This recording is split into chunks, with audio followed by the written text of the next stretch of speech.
Of messages of good afternoon in the chat box. I really appreciate that the time and effort you are taking to wish me good afternoon. Let's understand this, that through visual images, we install meaning of the world that surrounds us. And sometimes it is necessary in communicative practices that we at one stage install the meaning, and the other stage we uninstall the meanings, because not entirely all the time the installation of the meaning is correct.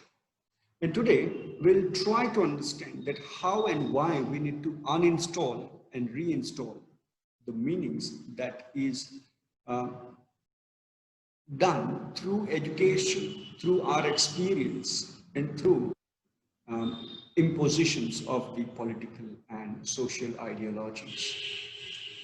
If we can do that simultaneously, install, uninstall, and then reinstall, we will be able to communicate better, right? So let's try and take this discussion forward.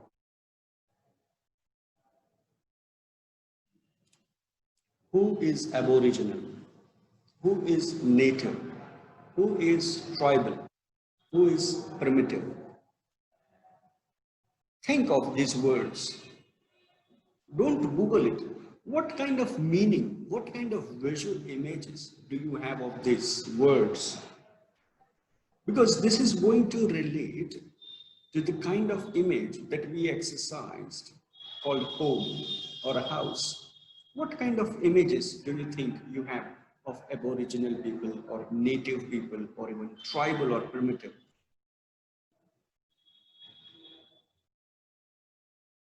You can use chat box, you can use WhatsApp, you can unmute yourself and you can talk through, no problem. Take your time.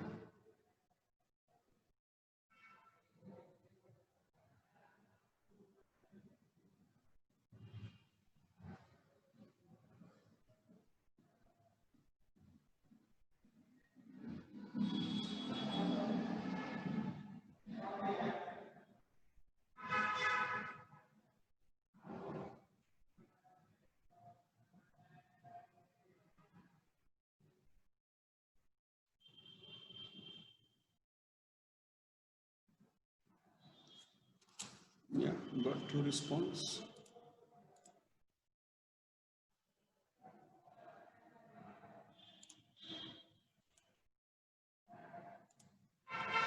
Okay. People in forest celebrating nature, a place where you are born that is native. It influences me to think of events occurred during the ferocious epic of Mahabharata. Okay, right, good. So people who see, let's talk of. Okay, so these words reminds me of places. Rather, Aboriginal reminds me of Australia, Native reminds me of Red Indians in South America. Tribal reminds me of African tribes like Maasai, and primitive reminds me of feral children. Okay, good. Now, let's talk about Aboriginal first. And Neha says she is reminded of the people living in Australia. That means what? What does it remind you? To recall a kind of people living in a certain part of the world doesn't mean anything in this context. I want you to think about what does it mean when you say Aboriginal Australian people. You have right examples now, that's not an issue. But then, what does it say?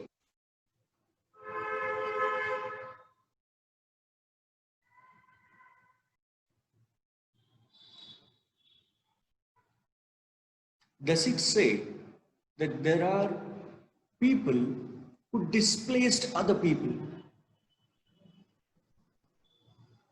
That means I was living in Vadlab Vidyanagar and On a very beautiful sunny good afternoon, all of you came and you get rid of me out of my native place, right? So we are talking of displacement, disbursement, right? Religion and culture. Those who came here labeled as the previous generations, previous people who were living at a particular place, they were aboriginal people, right? So who is original, who is aboriginal, who are you to decide? Because you came after them. Now, this is again a political situation, a conflicting situation. But see the image that comes to our mind. Their religion is different, their culture is different.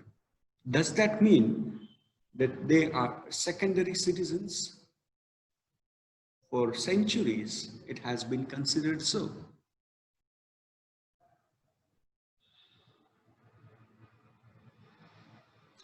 If it is different, right, Ratin, they are a group of people who are different from others. Others means who? Don't they have the same number of eyes, ears, maybe teeth, hands, fingers? So what makes them different? Religion and culture? Again, these are very complex words to define. Does it really exist? We need to think really carefully. It influences me to think of events occurred during the ferocious epic of Mahabharata. Yeah, you have these tribal people, people living in forest. People live in forest or live with the forest. Very interesting understanding of. Because their ways are different, we don't consider them a part of a definition that we have understood.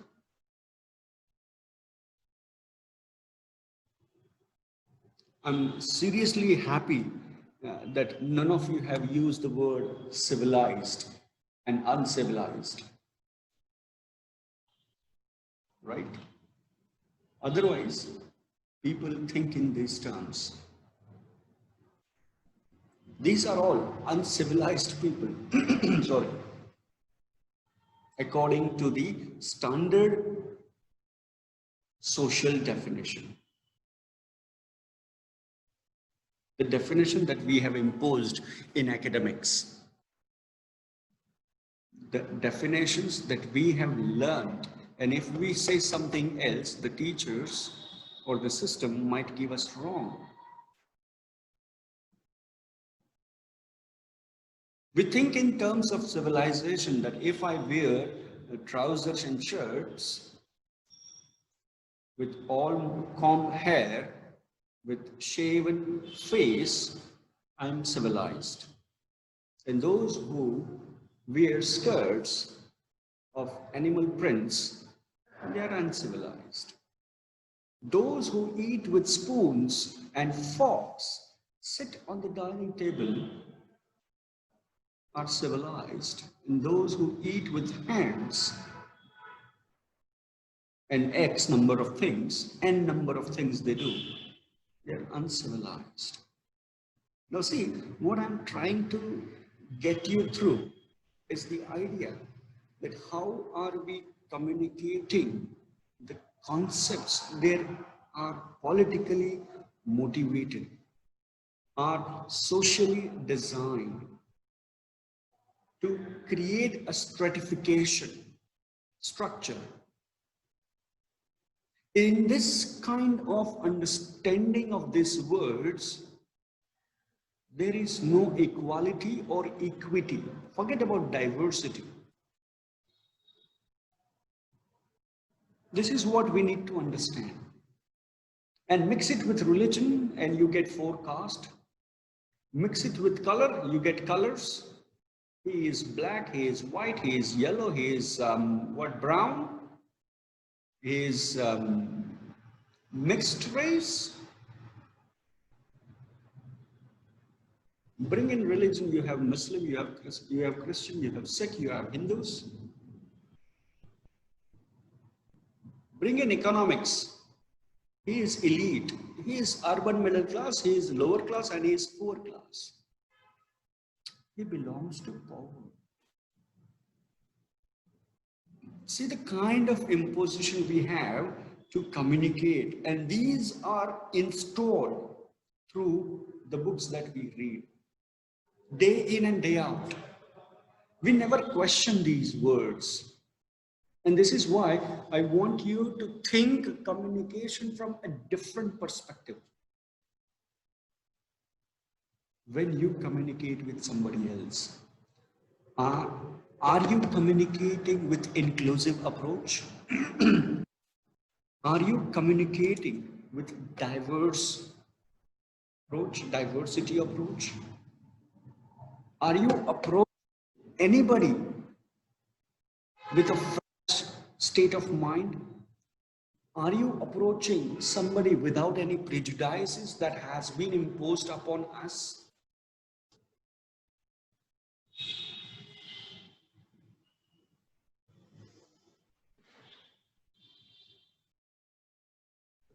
When you watch films, do you really understand that how these factors are interwoven into stories?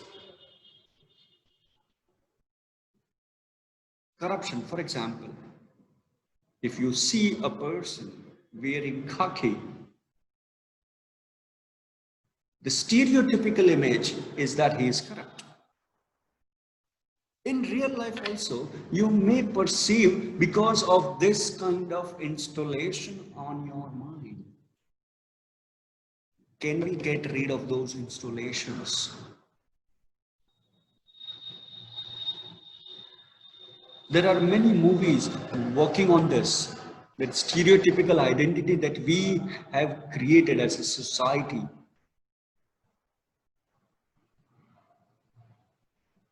A certain section of the society is considered terrorist because of their religion. This is a stereotypical image that we have been consistently thrown into. We are made to believe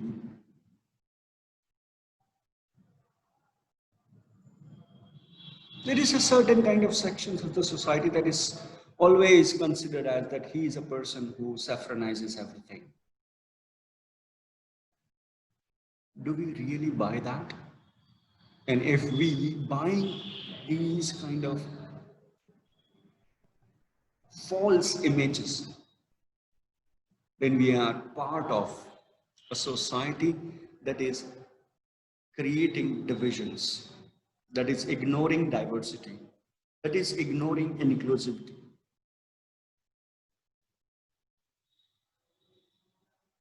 We have this tradition of namaste. Yeah, we call namaste. This is, I'm not saying that this is particularly related to Hindu religion, but it is our tradition. Namaste. I bow down to the soul that I see in you. What is the crux of that matter? Is that I saw the soul in your body, which is equivalent to my soul, and I respect that. We never bow down to the color, class, or even caste. We call namaste, and that's what we need to think about. That when I communicate, how my approach can be communicative to include, not to exclude people.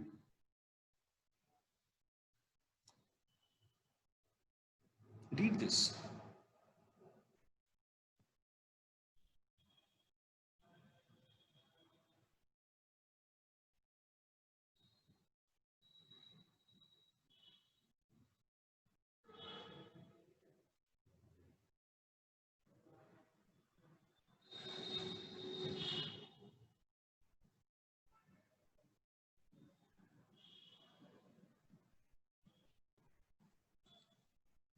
Very beautiful concept.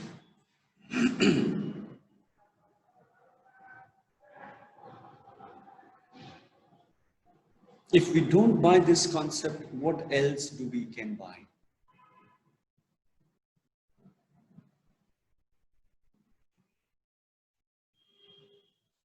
I think Avatar reminds you.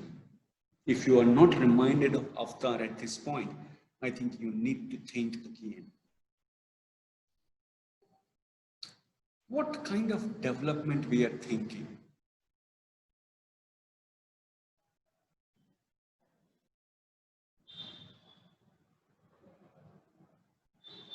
We are all in race. Everybody wants to come first.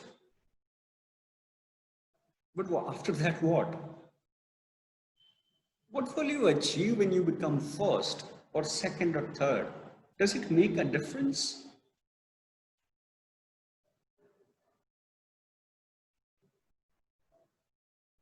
If you are destroying your own existence gradually, what is the use of it? Kalidas तुमने जो कोई नहीं याद आता हो तो there is a myth that he cut the branch on which he was sitting. Are we not all Kalidas in that sense? Are we in balance with the universe? Let's forget universe, our galaxies. Let's forget the galaxies, Earth and Moon. How much pollution is there? You will say, sir, who has gone to see the pollution? You can see the reports. Are we in balance with the universe? No. Are we in balance with the environment? During the lockdown period, if you are reading newspaper, you will get that the Ganga was so clean that you can see through it. The environment, the air pollution was so low that you can actually breathe in Delhi. Delhi is unbreathable.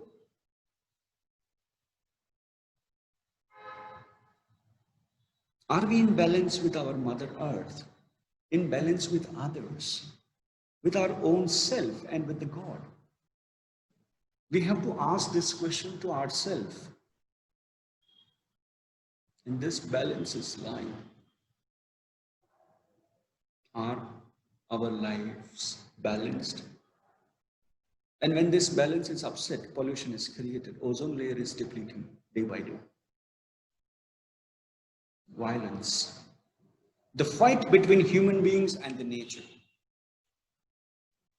I don't know whether you have noticed or not, but your parents might be telling you, or your grandparents can tell, that there was a fixed time for all the seasons. Now it is changing. We are in the midst of December, not in the beginning of the December, and we feel heat. This is never happening. This is climate change. This is upsetting the balance. This is a violence between you and the earth, you and the nature.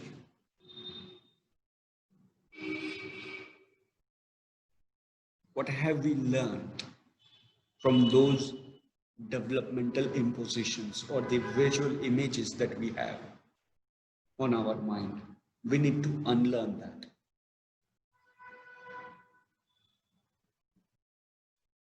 On the name of development, we have created things that we don't need. We have created things that we want. And these people, which you see on the top of this slide, they have this balance. They try to keep the balance all the time. And we try to upset them by imposing things that are not useful for them, not even us. We have developed communication technology so much that I can call you, I can call my family members sitting in London, and I can chat with them. But in doing so, I have upset the values of written word. Imagine the letters that we used to receive, the birthday cards, Diwali cards, even Christmas cards, Eid Mubarak cards. With WhatsApp, you just forward and forget. That's the age we live in, forward and forget. We don't act on it. Sometimes people don't even bother to look at what inside the message. Forward. This is upsetting our own life. And the consequences you are facing and you will be facing. The number of enrollment at ILSAS at psychology is tremendous. Hats off to Mohsin sir and Pallavi madam. But then the demand of psychology is this, that people have forgotten to balance their life. These people, tribal, natives, let's call them primitive, but they know how to balance the life. We have created this urban and rural, Desi and Videsi. You have to uninstall, because these understandings create a layer of communication style that is ruining the entire process that we have seen in second and third session.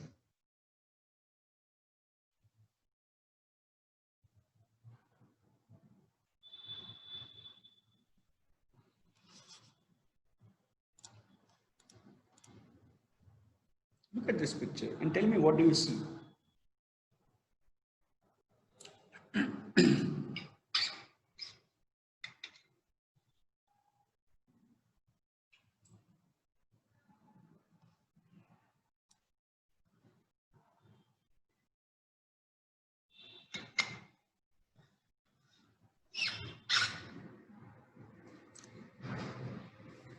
My wordings are very clear. What do you see?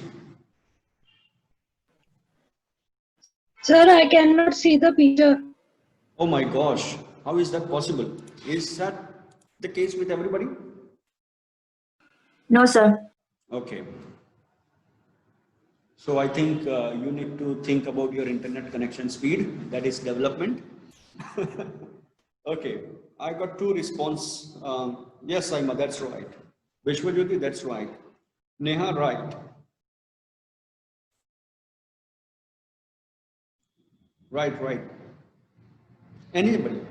Still, can you think of anything else? Yes, Niyati, that's right. Yes, that's right, Aditya. Yes, Agnil. Yes, Priksha, that's right.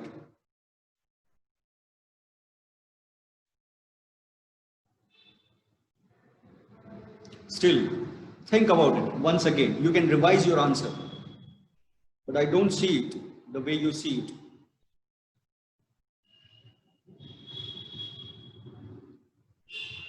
Yeah, Neha, that's right.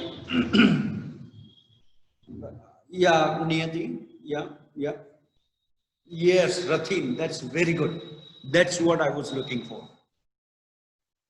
Jankana, that's right. Aditi, that's right. It's time. It's passage of time. If you can't see beyond words, beyond images, Ratin, extremely excellent. Very good.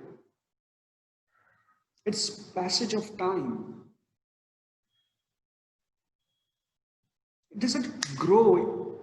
A seed does not have its capacity to get into plant in a day. It takes time. Yes, Briksha, that's absolutely right. You have potentials, but these potentials can only realize if you give yourself enough time.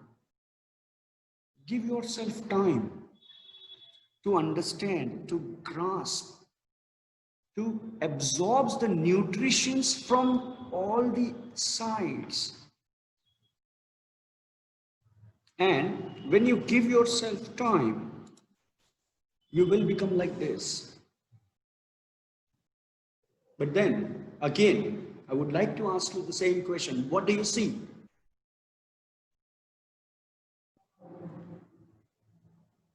What do you see?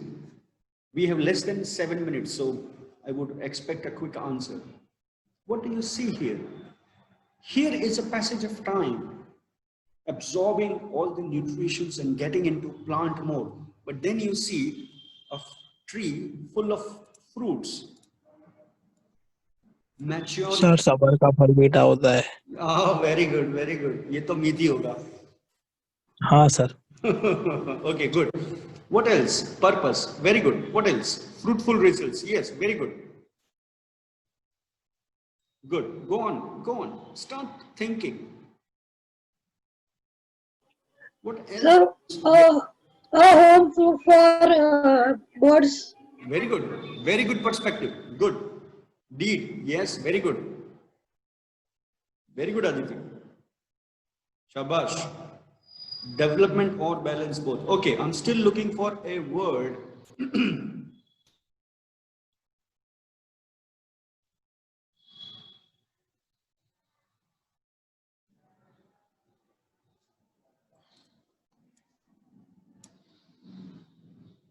Still, 5 minutes. If you want to give up, I will. Okay, age. Yes, Neha, that's right. It's mature and you can see the age. Anything else?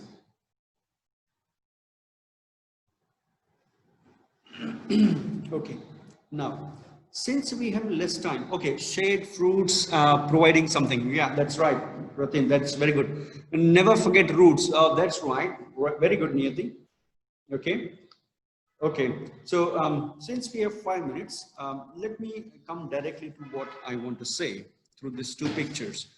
Time changes everything. As we can see, small seeds become big plant. Likewise, we also grow. Very good. Very near, but we have to understand. If you compare the image of the plant and the image of the tree, you will see a difference. The plant is erect, straight, like a young fighter. Whereas the fruit-laden tree is getting near the ground. The plant is growing tall and is not bothered to look at the ground. Whereas the fruits are coming down. You see, all the leaves you see on the tree are downwards, so that humbleness is there. When the fruits are yielded, when the fruits are there of a tree with maturity, with age, you become humble. It is coming to down. That's what we call down to earth. I don't know whether you have seen real mango tree in real life. The mangoes will come down, and therefore you will be able to see them, touch them, feel them. And if you want to eat, you can just pluck it and eat it. Observe the nature.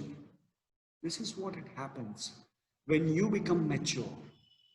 When you have communication skills like a mature person, you become down to earth.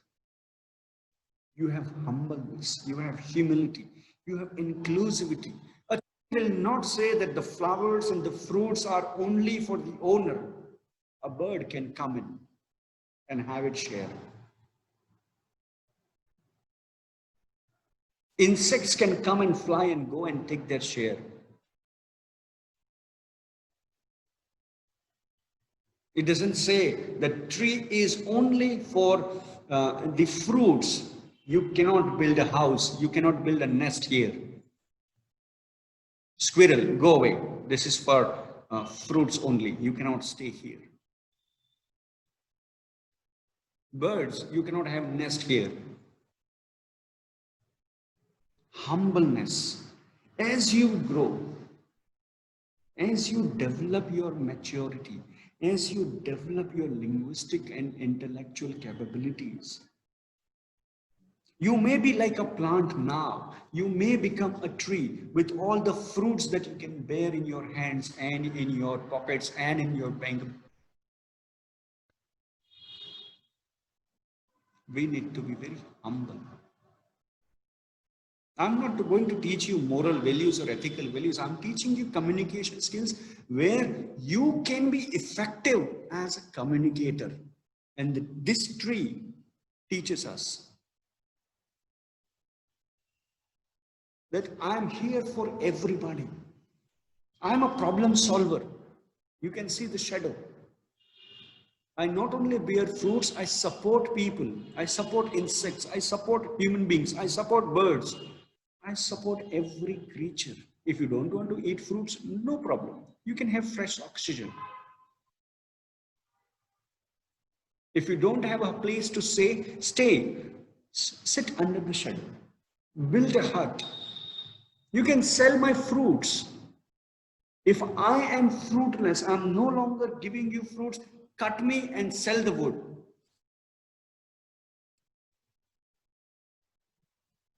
Plant cannot do that. A tree can. A mature tree can do this. Decide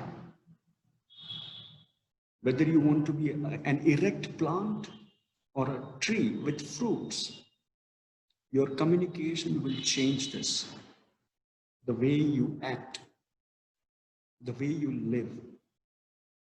The people will see you differently if you have this tree kind of attitude, tree kind of skills, that you accommodate everybody.